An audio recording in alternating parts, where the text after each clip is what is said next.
Sebanyak 10 anak di Tanjung Pinang menjadi korban pencabulan yang dilakukan oleh pelaku bernama Hendra. Modus pelaku pencabulan anak di bawah umur ini dengan berkeliling menaiki motor mencari sasaran anak yang tengah bermain tanpa orang tuanya. Korban kemudian diiming-iming jalan-jalan hingga diberi uang. Informasi lebih lengkapnya akan disampaikan oleh rekan jurnalis kami dari Tribun Batam, ada Noven Simanjuntak di sana. Halo, selamat sore Noven.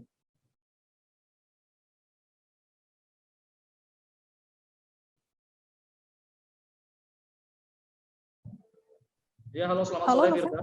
Ya, Noven, bisa Anda informasikan bagaimana mengenai informasi tentang pencabulan yang dilakukan oleh tersangka Hendra ini? Ya, baik Firda dan juga Tribuners, perlu kami sampaikan bahwa dari keterangan Kapolres Kota Tanjung Pinang, AKBP Fernando, yang menyebutkan bahwa memang semula penangkapan dari tersangka itu pada hari Jumat 17 Desember 2021 yang lalu, namun terus dilakukan penyelidikan oleh pihaknya hingga akhirnya hari ini dilakukan kembali konferensi pers ekspos terhadap kasus pencabulan terhadap kategori anak-anak seperti itu. Nah, untuk bagaimana penjelasan itu juga Kapolres AKBP Fernando menjelaskan bahwa modus daripada tersangka ialah dengan mengajak sejumlah anak-anak tersebut yang menjadi korbannya untuk jalan-jalan seperti itu.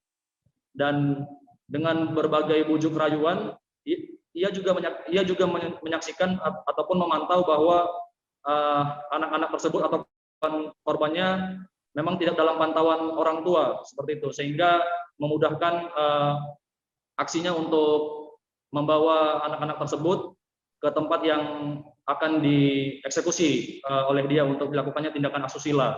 Nah, selain daripada itu, bujuk rayuan yang dilakukan tersangka juga setelahnya mengajak ke tempat yang terbilang sepi di daerah yang sedikit pemukiman warga di Kota Tanjung Pinang, di beberapa titik lokasi, baik di daerah Dompa dan juga di daerah Jalan Sultan Mahmud, terus ada juga jalan mengarah ke daerah Kijang. Di sana tersangka melakukan tindakannya kepada korban-korbannya dan tidak serta mengantarkan korban kembali ke tempat asal ia menjemputnya seperti itu. Dan kemudian setelah dipulangkan, ia menyerahkan uang sebesar Rp20.000 kepada korbannya, dan itu diperlakukan sama kepada beberapa korban-korban yang lain. Seperti itu, Firda. Noven, sejauh ini sudah ada berapa korban yang melaporkan tindakan asusila tersebut?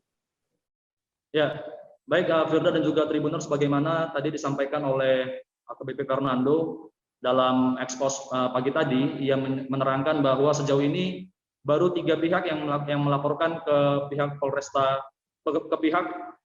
Kota Tanjung Pinang, dan saat ini juga pihaknya turut mengimbau dan mengharapkan adanya laporan-laporan lain yang masuk dari para korban yang memang dari hasil penyelidikan mereka, korban-korban tersebut lebih daripada 3 anak-anak yang saat ini setelah melapor, yakni sebanyak 10 orang, seperti itu, rekan Firda. Lantas bagaimana untuk apakah faktor apa yang mendasari tersangka ini melakukan tindakan pencabulan terhadap para korbannya? Ya, baik dan juga Tribuners, perlu kami sampaikan kembali pada ekspos tadi pagi.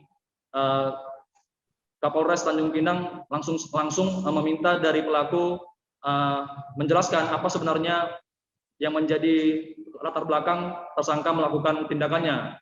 Dari tersangka sendiri menyebutkan bahwa ia memang sangat doyan untuk menonton film-film porno seperti itu, meskipun itu tidak terlalu sering, tapi dari kebiasaan itu yang akhirnya membuat dia pun suka dengan anak-anak, karena yang terbesit dalam pikirannya hanyalah anak-anak, karena memang lebih mudah untuknya merayu ataupun membujuk korbannya. Seperti itu, rekan Firda.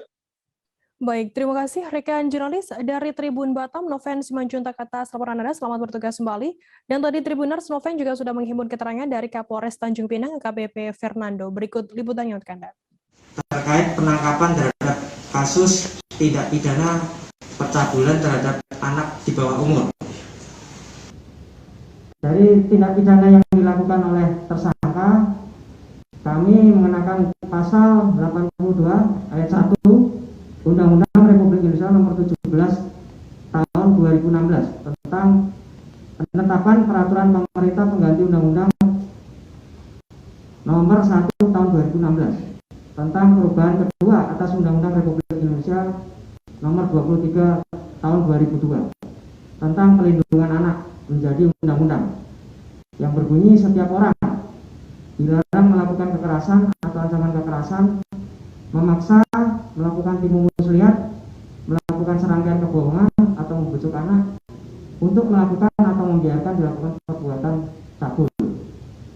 Ancaman pidananya dengan pidana penjara paling singkat 5 tahun dan paling lama 15 tahun dan denda paling banyak 5 miliar.